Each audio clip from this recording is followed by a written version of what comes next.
For 7 years, he treated me like a shadow while chasing every other woman's attention. I loved him silently, waited patiently, and gave everything I had. Then one day, I vanished without a trace. 5 years later, he saw me again. But this time, I was untouchable. And him, he was broken. This is my story. And trust me, you need to hear how it ends. If you've ever felt invisible to someone you loved, this story will hit differently. Stay until the end, because the twist will leave you speechless. And if you love stories about karma and justice, smash that like button and subscribe. You won't regret it. Now let me take you back to where it all began.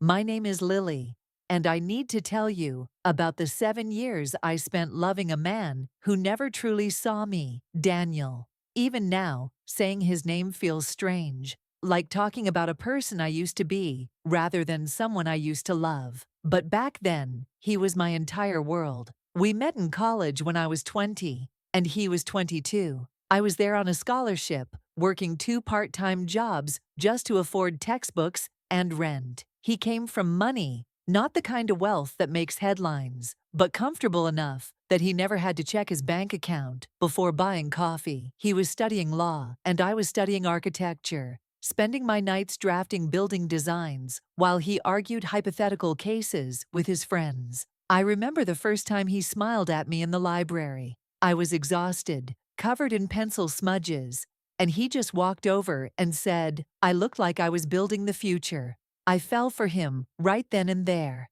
Those early years were good. We were partners, or at least I thought we were. I supported his dreams because I believed in him.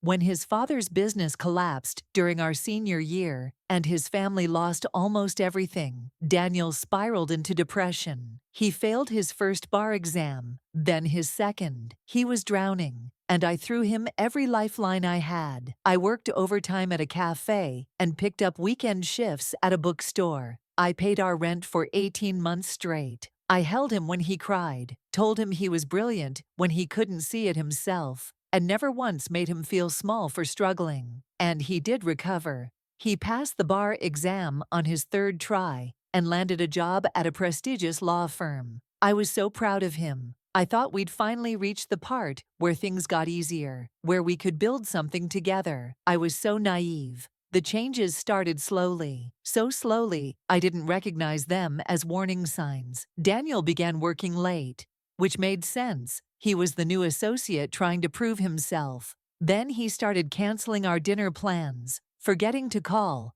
coming home long after I'd fallen asleep on the couch waiting for him. When I'd express concern, he'd tell me I was being needy, that I didn't understand the pressure he was under. So I stopped complaining. I just loved him harder, thinking that's what you do when someone you care about is stressed. By the time I was 26 and he was 28, we'd been together for 7 years, and I'd become a ghost in my own relationship. I was working as a junior architect at a decent firm. Nothing spectacular, but honest work that I enjoyed. Daniel, meanwhile, had become the golden boy at his office. The senior partners loved him. Clients requested him specifically. His salary tripled. And with each success, he seemed to drift further away from me. I remember the morning routines so clearly. I'd wake up at 6 to make him breakfast. Eggs exactly how he liked them. Coffee with 2 sugars. Toast cut diagonally, because he once mentioned he preferred it that way. He'd eat while scrolling through his phone, barely acknowledging I existed. I'd ask about his day, and he'd give me one-word answers. Sometimes he'd criticize what I was wearing, say my hair looked messy, or comment that I should really do something about my career if I wanted to be taken seriously. Each comment felt like a paper cut, small enough to dismiss, but they added up until I was bleeding from 1,000 tiny wounds. The worst part wasn't the neglect. It was watching him give his attention to everyone else. At office parties, he'd laugh loudly with his colleagues, charm the senior partners' wives, and flirt openly with a paralegal named Rebecca. She was everything I wasn't. Polished, witty, from the same social circle as Daniel's new friends. I'd stand in the corner holding a glass of wine, watching the man I loved light up for everyone except me. Once, I overheard him talking to his friends near the bar. One of them asked why he was still with me, and Daniel laughed. He actually laughed and said, "She's just comfortable, you know, like an old couch. Not exciting, but she's always there." I went to the bathroom and cried silently in a stall for 20 minutes. Then I washed my face, fixed my makeup, and went back out. I didn't confront him. What would I even say? That his honesty hurt? He'd just tell me I was being too sensitive. The breaking point came on my 27th birthday. Daniel promised he'd take me to dinner, that we'd celebrate properly. I bought a new dress with money I'd been saving, made a reservation at a nice restaurant, and waited. 7 o'clock came and went, then 8, then 9. I sat alone at that table for 3 hours, while the waiter gave me increasingly pitying looks. Daniel didn't answer his phone. He didn't respond to texts. I finally went home at 10:30, humiliated and heartbroken. He was passed out on our couch, fully dressed, reeking of whiskey. There were lipstick stains on his collar that weren't my shade. I didn't wake him. I just stood there looking at this man I'd given 7 years of my life to, and realized something crucial. He didn't forget my birthday because he was busy. He forgot because I didn't matter enough to remember. The next morning, he woke up hungover and asked what was for breakfast. No apology, no acknowledgement. He'd completely forgotten what day it had been. When I quietly told him he'd missed my birthday dinner, he got defensive. He said I was making a big deal out of nothing, that he'd been networking with important clients, that I should be supportive of his career instead of guilt-tripping him. Then he left for work, and I stood in our apartment, the apartment I'd furnished, cleaned, and turned into a home, and made a decision. I wasn't going to beg anymore. I wasn't going to fight for scraps of his attention. I was going to disappear. Over the next 2 months, I moved like a woman on a mission. I applied to graduate programs abroad, specifically looking for opportunities far away from everything I knew. I got accepted into a prestigious, sustainable architecture program in Copenhagen with a full scholarship. I started selling my belongings piece by piece. Nothing Daniel would notice, just my personal things, books, old furniture, clothes. I opened a separate bank account and funneled money into it from each paycheck. I researched apartments in Denmark, calculated costs, planned every detail of my exit. Daniel noticed none of it. He was too busy with Rebecca, too absorbed in his rising career. I found hotel receipts in his jacket pocket one evening while doing laundry. I didn't confront him. I just folded his clothes, put them away, and added it to my list of reasons why leaving was the right choice. The night before I left, Daniel came home late as usual. I'd already arranged for a shipping company to collect my boxes the next morning while he was at work. I'd already booked my flight. I'd already said goodbye to the version of myself who thought love meant sacrifice without reciprocation. He kissed my forehead absently and asked what was for dinner.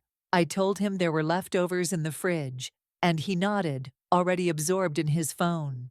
That was the last real conversation we ever had. The next morning, I woke up before dawn. I wrote no note. I left no explanation. I took my suitcases, locked the door behind me, and disappeared. I blocked his number, deleted my social media accounts, and got on a plane to Copenhagen. By the time Daniel woke up and realized I was gone, I was already 30,000 feet in the air, crying and laughing at the same time because I'd finally chosen myself. I heard later from a mutual friend that Daniel panicked when he came home to an empty apartment. He called everyone we knew, demanded to know where I'd gone, acted like the victim of some terrible crime. But his efforts were half-hearted. Within a month, Rebecca had moved into what used to be our apartment. Within 6 months, he was posting pictures of them on social media, looking happy. Within a year, he proposed to her with a ring that cost more than anything he'd ever bought me. And me, I was in Copenhagen, falling in love with my own life. The transformation didn't happen overnight. The first few months were hard. I cried a lot, questioned my decision, wondered if I'd made a huge mistake. But slowly, I started to remember who I was before I'd twisted myself into shapes trying to fit into Daniel's life. I threw myself into my studies, working on sustainable housing designs and eco-friendly urban planning. My professors recognized something in me that Daniel never had: potential. My thesis project focused on affordable, sustainable housing for displaced communities, combining innovative materials with traditional architectural principles. It won an international competition I hadn't even known I was being entered into. Suddenly, I was being featured in architecture journals, invited to speak at conferences, offered positions at firms across Europe. I accepted a job with a consortium in Copenhagen, working on revolutionary green housing projects that would eventually be built in 6 different countries. By the time I was 30, I'd accomplished more than I'd ever dreamed possible. I'd designed buildings that would house thousands of families. I'd been interviewed by Forbes and Architectural Digest. I'd become someone I was proud of. And somewhere along the way, I'd stopped thinking about Daniel entirely. I also met Henrik. He was a senior architect at my firm, Danish, brilliant, and kind, in ways I'd forgotten men could be. He noticed when I was stressed and brought me coffee. He celebrated my successes without feeling threatened. He listened when I talked and remembered the small details of my life. We became friends first, then partners, then something more. When he kissed me for the first time under the Copenhagen sky, I realized I'd never actually known what it felt like to be cherished. Meanwhile, back in the city I'd left behind, Daniel's life was falling apart. I didn't know any of this at the time, but I learned it later. Rebecca cheated on him with his senior partner, the ultimate humiliation in his professional world. The betrayal destroyed him. His work suffered. He started drinking heavily, missing deadlines, losing cases. The firm that had once celebrated him eventually let him go. His father, who'd rebuilt his business